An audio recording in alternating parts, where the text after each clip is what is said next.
एक घने जंगल में गजू नाम का एक बहुत बड़ा हाथी रहता था।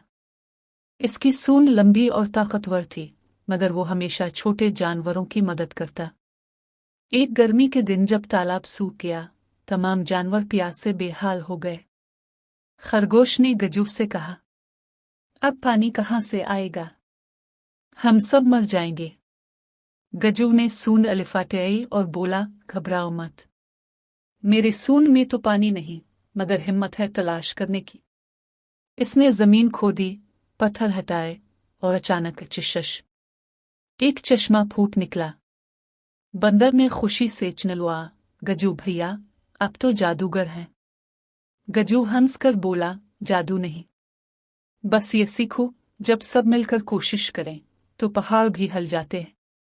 इस दिन के बाद से जंगल का नाम ही मिलकर जगे, मिलकर बचेंगे पड़ गया।